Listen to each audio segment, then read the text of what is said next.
Tudo bem com você? Seja bem-vindo e bem-vinda ao canal Vocacionados. Eu sou Marcial Farias e é um prazer ter você aqui para juntos estudarmos a Palavra de Deus. Enfim, chegamos à sexta-feira e hoje é dia de resumo de tudo o que estudamos de mais importante nesta semana.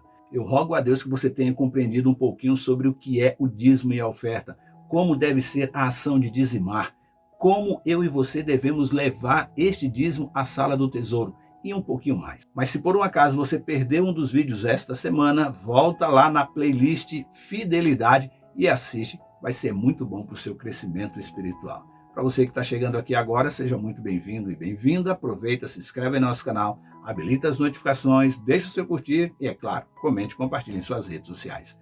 E eu quero aproveitar este momento para dizer que estou orando por você, Cecília Rodrigues, Manuel Albuquerque, Roberto Alves e o Cícero Gonçalves. Muito obrigado por vocês participarem sempre aqui do nosso canal. E é claro, aproveita, compartilha este vídeo com seus amigos aí nas suas redes sociais. Agora eu rodo a vinheta e na sequência vamos juntos estudar a Palavra de Deus.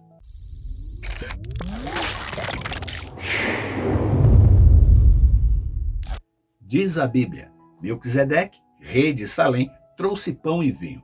Era sacerdote do Deus Altíssimo. Abençoou ele a Abraão e disse: Bendito seja Abraão pelo Altíssimo, que possui os céus e a terra, e bendito seja o Deus do Altíssimo, que entregou os teus adversários nas tuas mãos. E de tudo lhe deu a Abraão o dízimo. Gênesis 14, versículos 18, 19 e 20. Foi com estes dois versículos que começamos uma semana especial, falando exclusivamente de pontos importantes sobre o dízimo. E já no início da semana, foi deixado claro que o dízimo não é o resultado de nossas ações, mas a retribuição do agir de Deus em nossa vida. Também que não devolvemos o dízimo como uma forma de pagarmos a Deus, para que Ele aumente assim o nosso crédito, nos enchendo com mais bênçãos. Não temos esta capacidade, até porque tudo o que desejamos fazer não realizamos. E como disse o apóstolo Paulo, agimos assim porque somos pecadores e, por natureza, amamos mais o mal. Romanos 7, versículos 18 a 21. Também deixamos claro que o dízimo não é uma ordenação exclusiva para o povo judeu e que ele não é um mandamento, pois Deus convida todo o mundo a aceitar o pacto do dízimo para o honrar com tudo o que recebemos de suas mãos, para assim vivermos uma vida de constante adoração a Ele. E o ato de dizimar é a coroação da entrega do que temos de mais importante a Deus, o nosso coração. E seguimos em nosso estudo para descobrir que foi Abraão que ofereceu a primeira oferta de dízimos a Deus, que está registrada na Bíblia e ali registrada como um ato de honra e gratidão. E que em Gênesis 13, ali é descrito toda a ação que antecedeu a oferta que foi feita no Gênesis capítulo 14. E é no capítulo 14 que podemos encontrar Abraão também sendo abençoado primeiro pelo rei sacerdote Melquisedeque, para ali, em seguida, oferecer o dízimo do despojo de guerra, ao reconhecer em Melquisedeque o representante do Deus Altíssimo. Também abrimos um parêntese para entender qual foi a causa da recusa da oferta de Bera, o rei de Sodoma, por parte de Abraão. E vimos que, se ele aceitasse a oferta de um rei que adorava a falsos deuses, Abraão estaria confirmando que aqueles deuses também seria o responsável ou os responsáveis pela ação vitoriosa de Abraão e dos seus homens, e assim dividindo a honra e a glória exclusiva de Deus com falsos deuses. E a ação de Abraão nos levou a refletir no que disse Davi no Salmo capítulo 1. Que tal relermos este salmo agora? Pegue a sua Bíblia e abra no livro de Salmos capítulo 1 e vamos ler a partir do verso 1. Diz assim: Bem-aventurado é aquele que não anda no conselho dos ímpios, não se detém no caminho dos pecadores, nem se assenta na roda dos escarnecedores. Pelo contrário, o seu prazer está na lei do Senhor, e na sua lei medita de dia e de noite. Ele é como árvore plantada junto a uma corrente de águas que no devido tempo dá o seu fruto e cuja folhagem não murcha, e tudo o que ele faz será bem-sucedido. Os ímpios não são assim, são, porém, como a palha que o vento dispersa.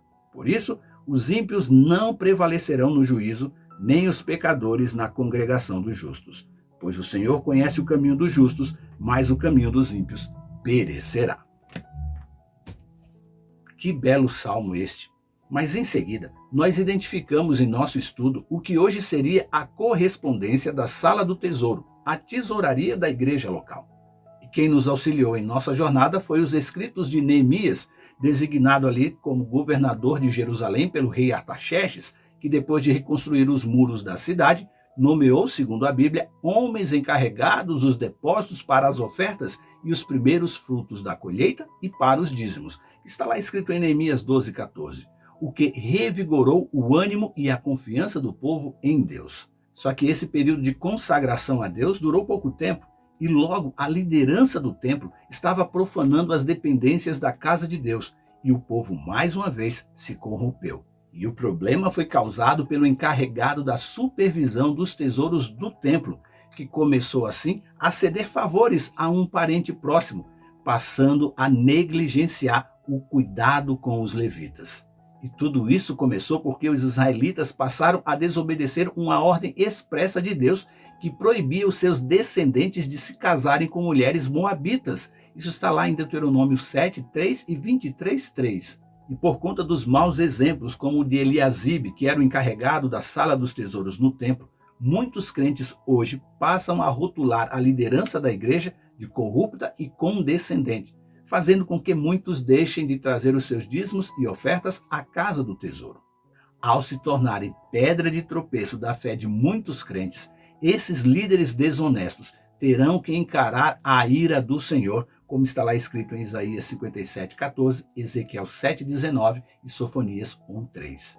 E foi neste momento que eu apontei alguns caminhos que, como corpo de Cristo em sua igreja, nós devemos tomar quando há indícios de corrupção na administração dos bens da sala do tesouro. É preciso levar a suspeita ao conhecimento da comissão e exigir uma investigação rígida para a apuração, se há ou não irregularidades. E uma vez confirmada as denúncias, buscar a reparação do que foi roubado e destituir do cargo de liderança quem ousou roubar a Deus. E enquanto isso, não devemos parar de honrar a Deus com os dízimos e ofertas. A ordem de Deus é: tragam todos os dízimos aos depósitos do templo para que haja provisão em minha casa. Se o fizerem, diz o Senhor dos Exércitos, abrirei as janelas dos céus para vocês. Derramarei tantas bênçãos que não haverá espaço para guardá-las. Sim, ponham-me à prova. Malaquias 3, versículo 10. Também esta semana entendemos a finalidade do dízimo no Antigo Testamento e como ele era utilizado para a manutenção do templo e das necessidades dos sacerdotes e levitas juntamente com as suas famílias.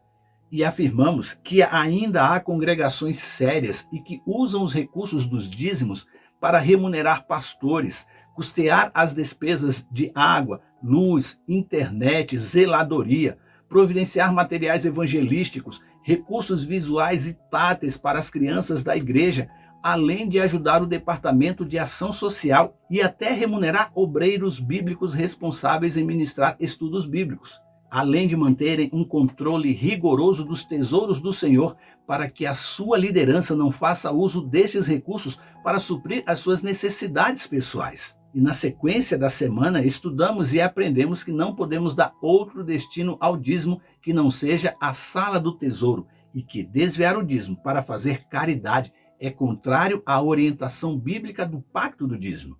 E quando agimos assim, roubamos a honra de Deus em troca de elogios como se fôssemos bons samaritanos. Mas isso não deve ser um empecilho para não praticarmos a caridade. Muito pelo contrário. Devemos nos esforçar para que a caridade seja sempre presente em nosso dia a dia como membros do corpo de Cristo, mas que não devemos usar a porção do dízimo para isso, pois não podemos roubar a Deus. E de forma simples, procurei ajudar a calcular o valor correto a se dizimar, e usando como exemplo a grande parcela da sociedade que é assalariada. E quase já no fim da semana, usamos os conselhos de Moisés no livro de Deuteronômio, que traz ali ensinos importantes para uma vida saudável em sociedade, obedecendo sempre à vontade de Deus. Para enfim chegarmos à conclusão que, por mais que no livro de Malaquias vamos encontrar Deus afirmando que faria os celeiros daqueles que lhe são fiéis transbordar. Seu propósito nunca foi despertar em nós o sentimento de barganha. O que acontecia é que eles estavam desobedecendo sistematicamente todas as leis, estatutos e mandamentos e cobrando de Deus as bênçãos das alianças. Não dá para reclamar as bênçãos divinas se estamos em pecado. Por este motivo, não se deixe ser tomado pelo mesmo sentimento que teve Caim ou os contemporâneos de Malaquias, que passaram a amar o pecado e as práticas deste mundo, e ao colherem ali as consequências das suas escolhas, perguntaram a Deus: como estamos lhe roubando? Para ouvir como resposta nos dízimos e nas ofertas. Pense nisso e que Deus nos abençoe. Este conteúdo está no aplicativo Esperança Real e na web rádio Ecoar. Se inscreva em nosso canal, habilite as notificações, deixe o seu curtir, comente e compartilhe em suas redes sociais. E lembre-se, você é participante da vocação celestial para ir ao mundo, pregando o evangelho da salvação a toda criatura. Que Deus te abençoe e até amanhã.